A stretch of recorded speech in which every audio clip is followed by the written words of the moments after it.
Edo State Deputy Governor, Right Honorable Comrade Philip Shaibu, don call on the present crop of Nigeria leaders to bring shift to the development of the young generation for progressive governance and development of Naija. The Deputy Governor talked this one when he received the participant of Senior Executive Course 45, 2023 of National Institute of Policy and Strategy Studies, Group 7 Kuru Jos for Government House, Benin City, on behalf of Governor Godwin Obaseki.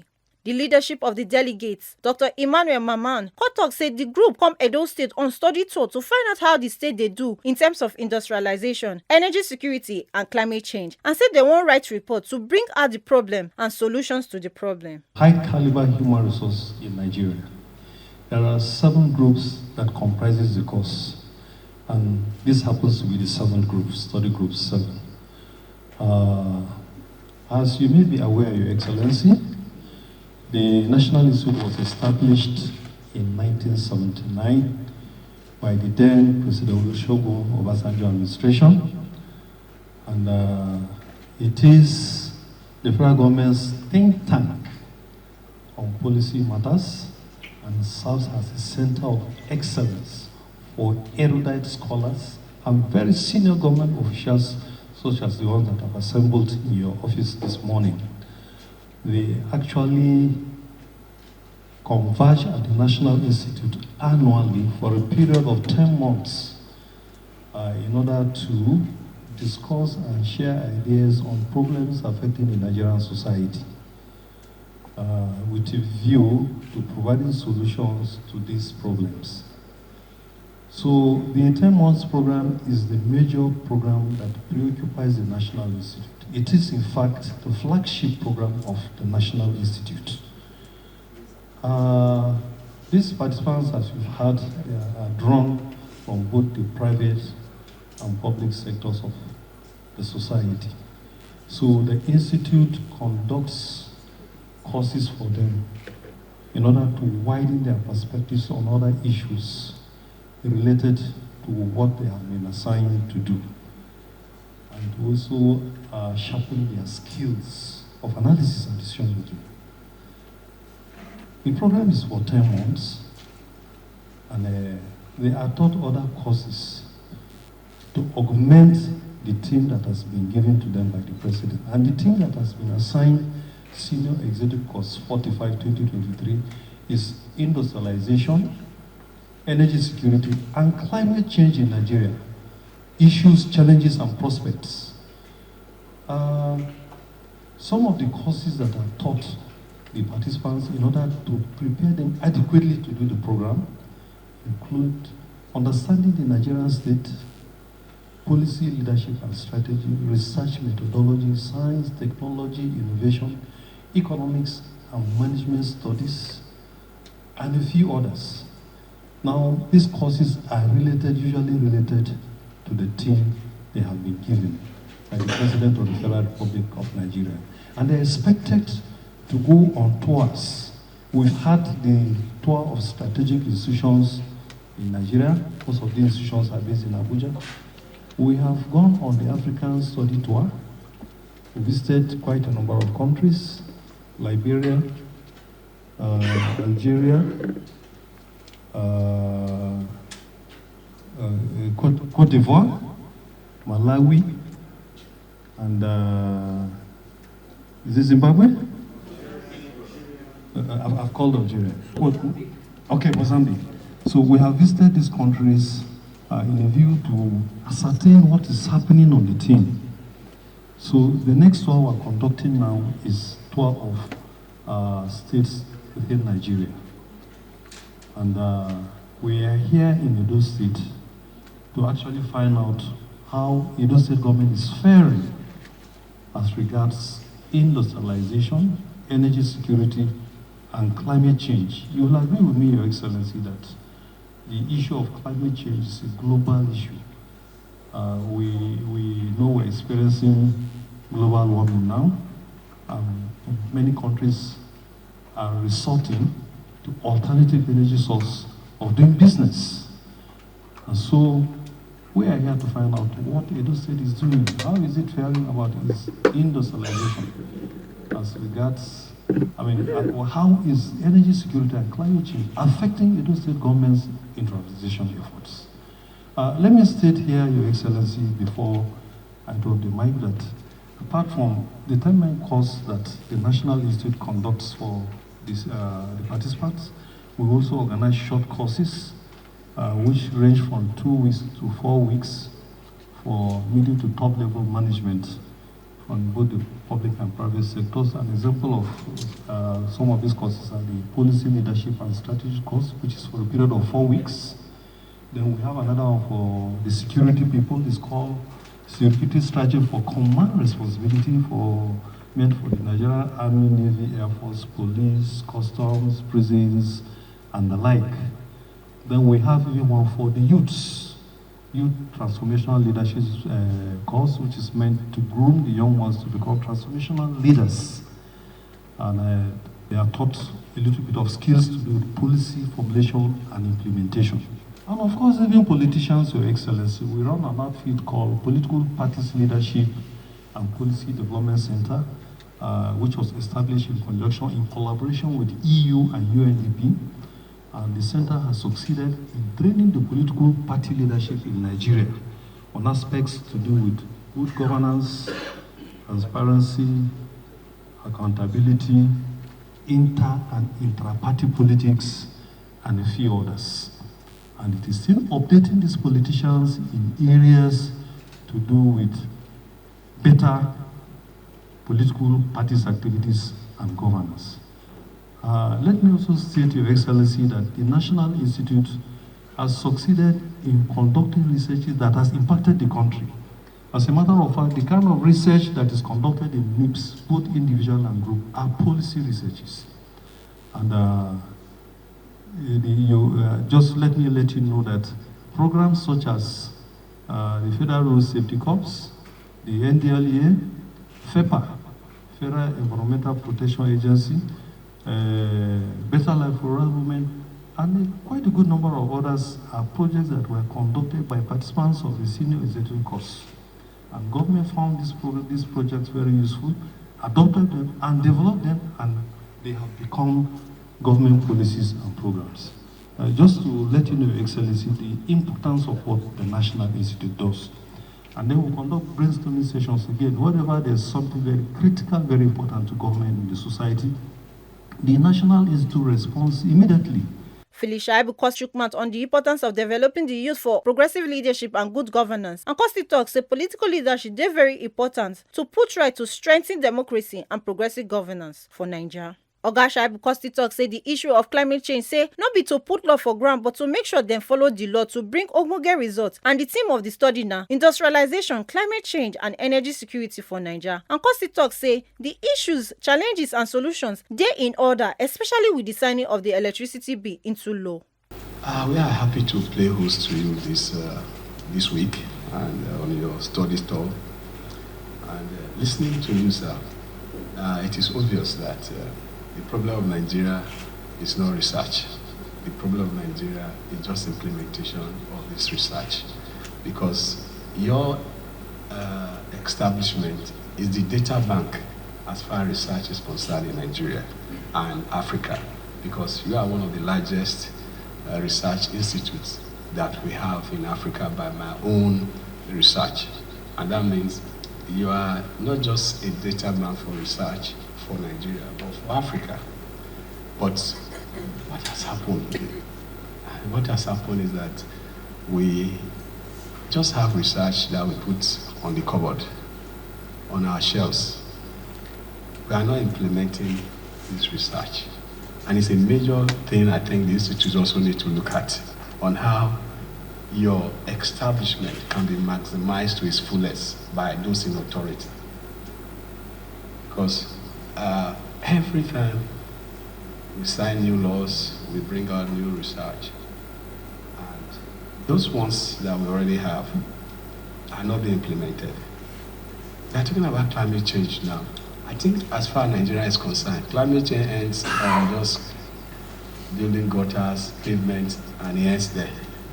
What have you done consciously to deal with the issue of afforestation and deforestation? What have we done about the issue of emissions that flow from our vehicles, from burning of bushes, and all those research?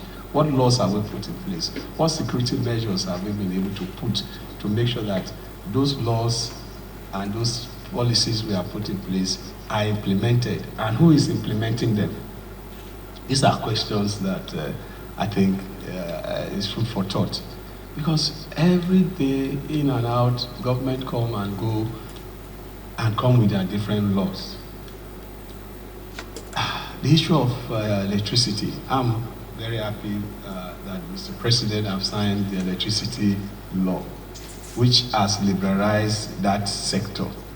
And I pray we are able to implement the gains from the signing of that law, because for too long we've had states and federal government have been having this conversation, sometimes very hot argument on issue of exclusivity and concurrent issue of electricity in our constitution. But thank God, with the signing of that electricity bill now, I can also produce my own energy. But now, the challenge of producing my own energy now has to do also putting in consideration that the environment also needs to be protected. The climate change issue has to come in. So the kind of electricity we also produce will also determine the level of what the environment will look like. So I am excited that the theme of this, your talk, industrialization, climate change, energy security in Nigeria, is a major concern for this study group. And I think your research will also help, especially with the signing of the electricity bill. For us in Edo State, we are taking Edo State issues head on. We are gradually taking Edo State out of a civil service state to an industrial state. We fully know that if we industrialize our state, the prosperity that we will achieve by activating industrialization in our state will not only prosper us, but those industries that will come in to establish here. Because Edo State is a center for transportation in terms of movement of goods and services. We are in the center when you look at the map. And that means from our little economic sense, where the issue of nearness to raw materials and movement of raw materials, when you check that definition, Edo State is what they were defining there. Because when you look at where we are in our map, you cannot go to the east, you cannot go to the south, you cannot go to the north, you can't go to we are just in the middle. And during the COVID, research shows that in terms of movement, Edo especially was number one in terms of movements. So that also is an economic advantage for industrialization and prosperity in our state. So we as a government, we are taking serious efforts, conscious efforts to activate that. And we also realize that in moving, not just moving by the road or air, we are a seaport, Gilligili Seaport is another area we are giving attention. Because when the entire city is industrialized, obviously export is abound. And we need to move these goods aside, not only within the country, but outside the country. So the Gilligili Seaport is an area where I'm sure when your study saw go into the nitty-gritty of your study, it's an area you should look at what we are doing in that sector. And power. This electricity you see here is a partnership with yours and Osiomo. It's not national grid. This is not national grid. This is Edo grid. This is personal power by the state. And it took us serious thinking. I had to go around to be able to have this electricity in Edo after all the bureaucracy and fight and quarrel before we got approval. And you can see how bright and constant it is. It's 24 hours, non-stop. And we also, at the beginning of this administration, we had a plan to industrialize, like I said earlier. I'd like you to also, they will be taking you through our industrial park. We also established an areas where we map out as our industrial park. And we're also proposing an airport in Edo North. Edo North in the state is where you have the Dangote and Boa, and that is where the limestones and just call it, they are all gypsies, all they are in Edo North. And we have two major cement plants in Edo North. So we are proposing an airport also as part of our expansion and future focused driven project is concerned. And also, listening to you, the youth, that is very critical. Because growing up as a student activist, I was one of those that believe that the elders don't want to leave power for us. Yeah, because every day they tell us we are the youths of tomorrow, and leaders of tomorrow, sorry, we are leaders of tomorrow, and the tomorrow will come, I'll still see that they are still there.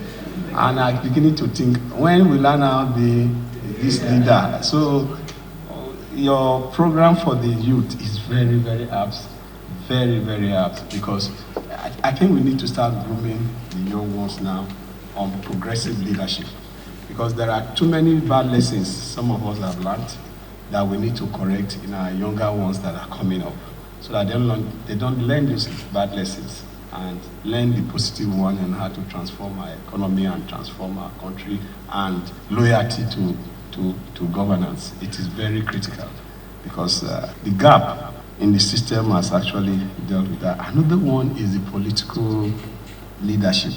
I think political party leadership is critical, very, very critical. If we can deal with that, we will also be strengthening democracy, and we'll actually be looking at progressive governance, because there's this thing about it's our turn, and there's this thing about it is when we win the election, it is we.